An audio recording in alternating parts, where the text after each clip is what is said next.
विद्यार्थियों, अब हम प्रश्नावली 4.2 के प्रश्नों को हल करने जा रहे हैं। यहाँ दिया है, चर को पृथक करने के लिए आप चरण प्रयोग करेंगे, उसे बताइए और फिर समीकरण को हल कीजिए। इसके पहले हम लोग पढ़ चुके हैं। देखो, n+3 = 6 इस प्रकार के प्रश्नों को हल करना सीख चुके हैं। इसमें पक्षांतर करेंगे या इसको उधर n-3 = 6 इस टाइप के प्रश्नों को सीख चुके हैं। 3n = 6 और n/3 = 6 इन चारों प्रकार के प्रश्नों को अलग अलग हल करना सीख चुके हैं। अब हम इन्हीं सभी को जोड़ के जो समीकरण बनेगा उन प्रश्नों को हल करना सीखेंगे। तो इसमें देखो, ये माइनस वाला भी है, गुणा वाला भी है। तो इस प्रकार के प्रश्नों में सबसे पहले माइनस या प्लस को पहले हल करेंगे, उसके बाद गुणा और भाग जो संख्या से गुणा रहेगा, जैसे 3n गुणा हो रहा है तो उसको बाद में हल करेंगे। पहले -2 ये है, उसको पहले हल करेंगे। मतलब इस प्रकार का रहेगा उसको पहले हल करेंगे, या इस प्रकार का रहेगा उसको पहले हल करेंगे। उसके बाद इस प्रकार का जो गुणा या भाग रहेगा उन प्रश्नों को हल करना सीखेंगे। ये दोनों का मिला जुला है। देखो, -2 है तो ये घट भी रहा है, और 3n है तो गुणा भी हो रहा है। तो पहले माइनस को हल करेंगे। अब ये -2 है तो समीकरण के दोनों पक्षों में 2 जोड़ने पर तो ये हो जाएगा 3n-2। अब 2 जोड़ देंगे, इधर 2 जोड़ेंगे, प्लस ये इधर 2 जोड़ दिए, इधर जोड़ दिए 2। अब इसको हल कर देंगे तो ये 3n का 3n आएगा, ये माइनस है ये प्लस है, तो दोनों जोड़ के 0 हो जाएगा। तो इधर का ये 6 और 2 जोड़ के ये 8 हो जाएगा। अब 3n है तो 3 का n के साथ गुणा हो रहा है, तो दोनों पक्षों में 3 का भाग करने पर लिखेंगे। समीकरण के दोनों पक्षों में 3 का भाग करने पर तो यहाँ 3n है तो इसको 3 का भाग करेंगे, 8/3 होगा। इसको कटा देंगे तो ये n बचेगा, तो ये 8/3 आएगा। या इसी को और हल कर सकते हैं, ये हो जाएगा n, ये 3 दूनी 6, 2 बच गया और 3 का 3। इस प्रकार n का मान ज्ञात कर सकते हैं। इसी प्रकार इसका दूसरा सवाल है 5m + 7 = 17। ये दूसरा है, ये पहला, दूसरा, तीसरा और ये चौथा D। तो अब समीकरण के दोनों पक्षों में यहाँ पे 7 घटाने पर लिखेंगे। समीकरण के दोनों पक्षों में 7 घटाने पर यहाँ पर प्लस है तो उसका उल्टा करेंगे, तो ये हो जाएगा 5m + 7। तो यहाँ पे -7 और इधर 17 तो -17, इधर 7 घटाएं तो इधर 7 घटाएं। समीकरण के दोनों पक्षों में 7 घटाने पर तो ये हो जाएगा 5m, ये +7 और -7 तो 0 हो जाएगा, और ये 17 में से 7 घटेगा तो ये 10 आएगा। अब 5m है तो 5 का m के साथ गुणा हो रहा है, तो उसके दोनों पक्षों में 5 का भाग करने पर लिखेंगे।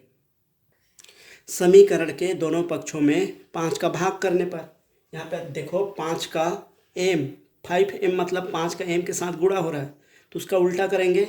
तो समीकरण के दोनों पक्षों में 5 का भाग करने पर तो ये 5m में 5 का भाग करेंगे और 10 में 5 का भाग करेंगे, ये कट के m आ जाएगा और ये 2 आ जाएगा।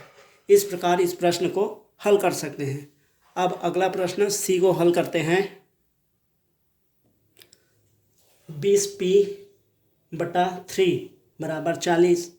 तो यहाँ पे देखो 20/3 है तो 3 का देखो p के साथ भाग हो रहा है और 20 का गुणा हो रहा है, तो यहाँ पे इसको पहले हल कर लेते हैं।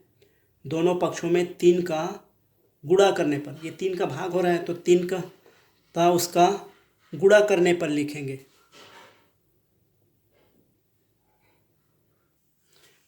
समीकरण के दोनों पक्षों में 3 का गुणा करने पर, तो ये हो जाएगा 20p गुणा 3/3 है, और ये 40 गुणा 3, तो इसको कटा सकते हैं, तो ये हो जाएगा 20p बराबर, ये इसको रहने देते हैं 40 गुणा 3, तो देखो 20p है, मतलब p के साथ 20 का गुणा हो रहा है, तो इसका दोनों पक्षों में 20 का भाग करने पर लिखेंगे।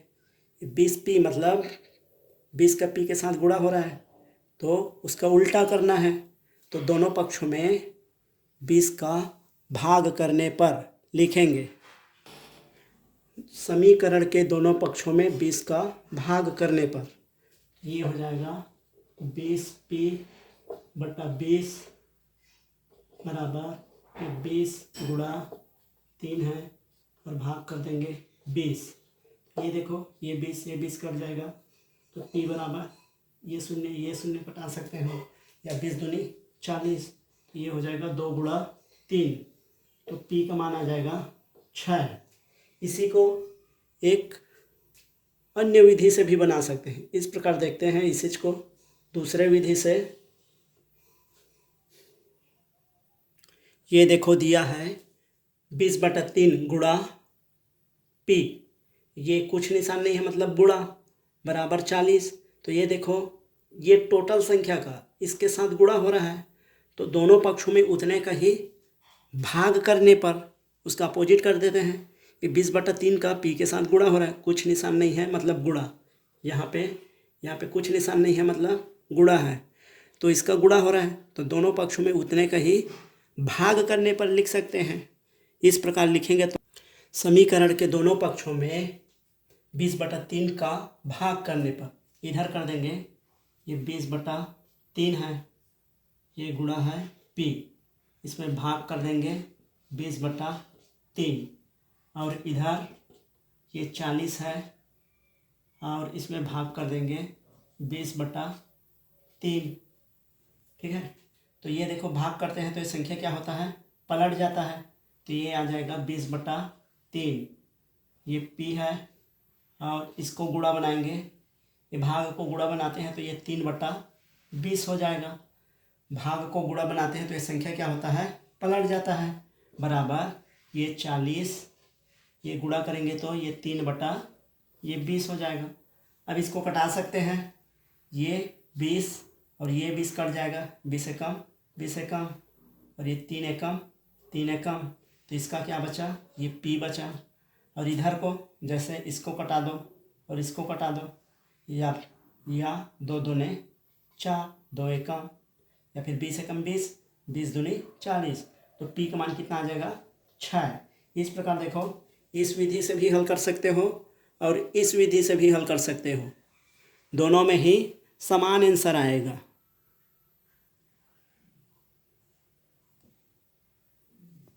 इसी प्रकार अगला सवाल है 3p/10 बराबर 6, तो यहाँ पे दोनों पक्षों में 10 का गुणा करने पर लिखेंगे, क्योंकि 10 का भाग हो रहा है।